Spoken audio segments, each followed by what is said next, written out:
Alhamdulillah sih dari data yang saya dapatkan untuk PTSL di Kabupaten Sumedang tahun ini tuh sebanyak 65.000 untuk penerbitan sertifikat. Sebetulnya biaya itu berapa nih untuk yang harus dikeluarkan pemilik untuk ikut program PTSL ini, Pak?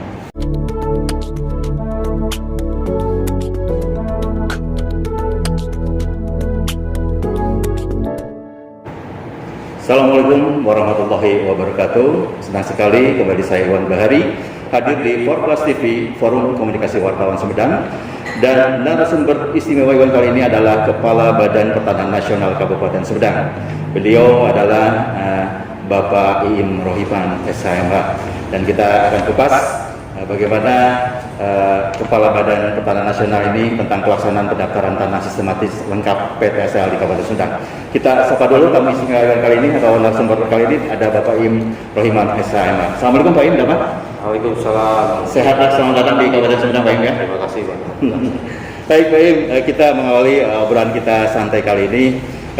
Kita akan ke pertanyaan awal lah, yang tentunya apa sih tugas pokok dari BPN Kabupaten Sumedang sendiri untuk pelaksanaan di Badan Pertanahan Nasional Kabupaten Sumedang sendiri. Baik, terima kasih. Selamat siang, selamat sore ya. Ya. Terima kasih atas sudah mengundang kami di sini dari lingkungan Kantor Pertanahan Kabupaten Sumedang. Perlu kami sampaikan bahwa Kantor Pertanahan Kabupaten Sumedang merupakan lembaga vertikal di bawah Kementerian Agraria dan Tata Ruang Badan Pertanahan Nasional atau BPN Pusat. Adapun tugas-tugasnya adalah melaksanakan sebagian tugas-tugas daripada kementerian tentunya. Dalam hal ini seperti misalkan kepada pokoknya dalam penetapan hak atas tanah, kemudian legalisasi aset, pengadaan tanah, kemudian pemberdayaan masyarakat, juga dalam rangka reforma agraria. Itulah sebagian tugas-tugas daripada Kantor Pertanahan khususnya di Kabupaten Sumedang selaku lembaga vertikal di bawah Kementerian Agraria dan Tata Ruang. Oke Pak Iim, sebenarnya mungkin ada beberapa target untuk pengawasan di lapangan sendiri. Ini bagaimana untuk tentang target pengukuran bidang tanah atau PHB, juga nanti bagaimana pendaftaran tanah sistematis lengkap PTSL itu bagaimana nih Pak Iim? Baik, untuk proses legalisasi aset Pak, kami istilahkan begitu ya. Legalisasi itu dalam pendaftaran hak atas tanah, tujuannya tentu saja adalah untuk memberikan kepastian hukum kepada masyarakat tentunya terhadap objek tanah yang dimiliki.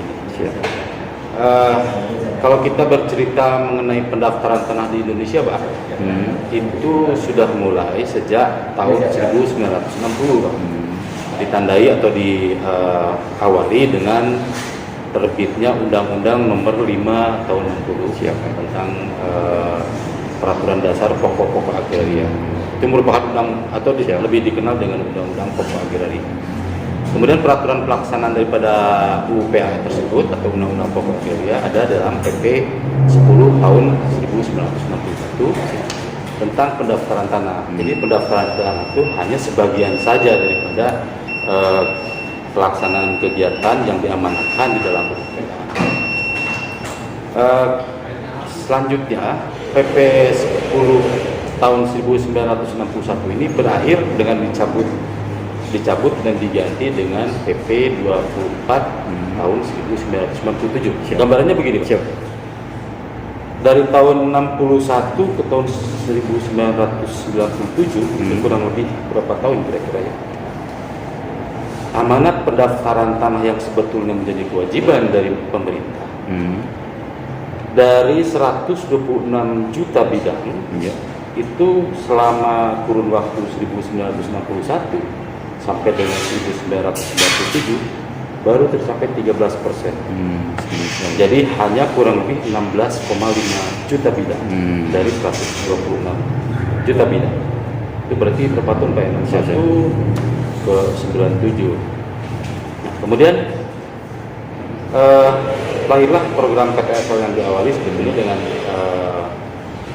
semacam uji coba tahun 2016 dari tahun 1997 sampai 2016 dalam kurun waktu tersebut terdaftar sebanyak 32 juta bidang dari 97 sampai 2016. Jadi dapat kita lihat bahwa akselerasi daripada pendaftaran tanah dalam kurun waktu 1961 sampai 2016 itu hanya terdaftar 48,5 juta. Itu skop nasional atau Skop nasional. nasional? Kita bicara nasional. Siap.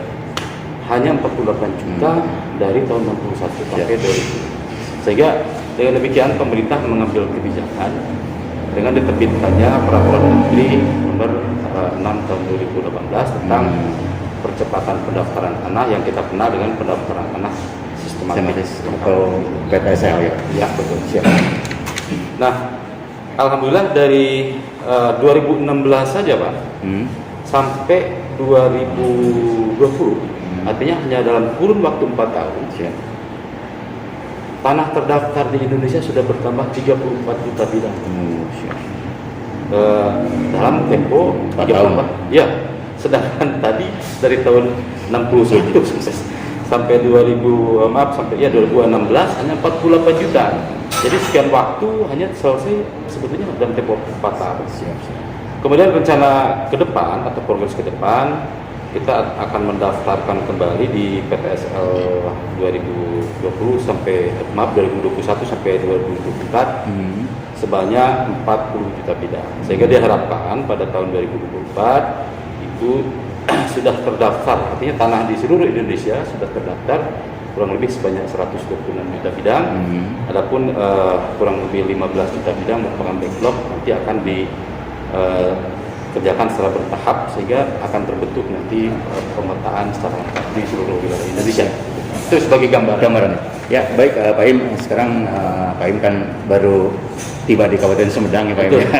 Mungkin akan meneruskan Bapak sebelumnya yang menjabat Kepala BPK Kabupaten Sumedang. Nih, bagaimana nih untuk meneruskan langkah sosialisasi program PTSL ke desa-desa di Sumedang ya, rencana Pak Im sendiri nih? Baik, betul sekali bahwa saya dilantik itu baru minggu kemarin. Siapa? Tanggal 4, dan minggu kemarin juga langsung disibukkan dengan kegiatan-kegiatan rapat, dan baru pada minggu inilah saya bisa aktif. Selaku pendatang baru tentu kami harus keluar nubun dulu lah bahasa Jawanya ya. Kami sudah bersilaturahim dengan Pak Bupati, dengan Pak Kapolres dan Bu Pajari juga untuk meminta dukungan dan support dalam kegiatan-kegiatan di Kabupaten Sumedang, khususnya yang berkaitan dengan proyek strategis nasional termasuk PTSL. Nah, alhamdulillah sih dari data yang saya dapatkan untuk PTSL di Kabupaten Sumedang tahun ini tuh sebanyak 65.000 untuk penerbitan sertifikat, dan kemudian 40.000 untuk pemetaan. Jadi kita bedakan ada pemetaan, ada penerbitan sertifikat. Nah, pemetaan ini diharapkan nanti akan mendapatkan desa lengkap kurang lebih sebanyak 24 desa. Nah, desa lengkap ini sangat penting sekali karena dengan adanya desa lengkap artinya seluruh bidang di desa itu sudah terpetakan, Pak. Sudah ada gambarnya, baik yang sudah sertifikat maupun yang belum. Sehingga data nanti yang ada di desa akan sama dengan data yang ada di BPN. Nah, ini sangat signifikan sekali karena selama ini kan data di desa mengandalkan baik itu DHKP atau buku C desa, buku B, yang belum tentu bidangnya itu sama dengan yang ada di BPN. Dengan adanya pemetaan dan mewujudkan desa lengkap ini diharapkan nanti ada kesamaan data antara di desa dengan di BPN, sehingga manakala orang itu mendaftarkan sertifikat sudah jelas bidangnya. Bidang di desa dengan di BPN itu sudah sama, tinggal bukti-bukti penguasaan fisik dan alasnya saja. Kemudian gini Pak Im, kemudian untuk tadi pelaksanaan atau sosialisasi PTL ke desa-desa Sumedang. Nah, target sendiri nih berapa puluh ribu sertifikat yang akan diraih di tahun ini untuk desa-desa di Sumedang sendiri? Baik, memang kalau kami melihat capaian target sampai dengan bulan Oktober masih belum mengembirakan, Pak. Terus terang belum mengembirakan karena dari target sebanyak 65.000 tadi baru tercapai masih di bawah 50%, kurang lebih 48%. Nah, setelah kami analisa dan kami kaji, ternyata kendalanya itu diantaranya adalah masih kurang teredukasinya masyarakat tentang pentingnya sertifikat, tentang pentingnya kepastian hukum dan lain-lain mengenai tanahnya. Ya. Dan itu di minggu-minggu ini, di sisa akhir tahun anggaran ini, kami bekerja keras bersama-sama untuk lebih mendekatkan diri lagi pada masyarakat dengan melibatkan aparat desa dan RT setempat, bahkan organisasi pemuda setempat akan kami libatkan untuk mengedukasi masyarakat dan menjelaskan tentang arti pentingnya sertifikasi hak atas tanah. Ini kesempatan yang sangat baik sekali pada. Nah, mungkin bagi masyarakat awam sendiri, masalah proses pengurusan, sebetulnya biaya itu berapa nih untuk yang harus dikeluarkan pemilik untuk ikut program TTSL ini, Pak? Baik. Sebetulnya program ini sudah dibiayai oleh negara, oleh pemerintah. Jadi untuk kegiatan yang melibatkan aparat di kantor pertanahan itu sudah free, karena sudah dibayar oleh negara. Biaya pengukuran, biaya pengumpulan data dan lain sudah tidak ada biaya. Yang dibebankan kepada masyarakat itu adalah hanya pertama biaya akte, kalau memang diperlukan akte jual beli misalnya. Kemudian biaya pajak, PPHTB, PPH itu tetap ditanggung oleh masyarakat, dan sesuai dengan surat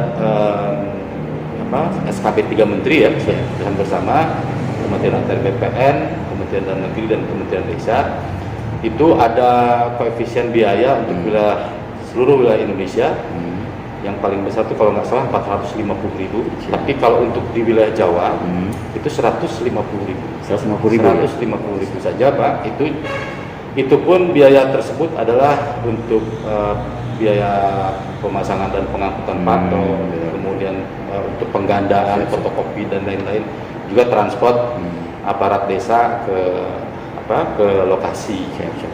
Jadi biayanya yaitu tadi 150.000, ditambah kalau nanti ada BPHTB, itu kalau memang dikenakan BPHTB ya Pak, tidak nihil ya. Kemudian juga SKB yang 3 Menteri tadi. Siap. Ya, selain tadi beberapa kendala untuk pengawasan pelaksanaan di lapangan terkait target penerbitan sertifikat tanah di kabupaten ini, perlu sosialisasi terus, Pak. Ini gimana? Betul Pak. Jadi kalau kami melihat, kami akui lah memang ada sedikit kelemahan pada awal perencanaan tahun anggaran, terutama dalam tahapan sosialisasi, sehingga kami melihat bahwa output daripada sosialisasi ini belum terlalu optimal, yang pada akhirnya capaian kami belum memenuhi target. Padahal kalau boleh kami promosi di sini Pak ya, ini kesempatan berharga sekali Pak, ini untuk masyarakat di Sumedang khususnya, untuk dapat melegalisasi tanahnya. Betul. Kita bayangkan Pak, Sumedang ini, saya tadi pelantikan PPAT, waktu saya kecil di sini, waktu saya kecil sampai dengan saya remaja, untuk masuk ke Sumedang itu aksesnya kan luar biasa Pak. Lewat Cadas Pangeran kalau nggak lewat utara.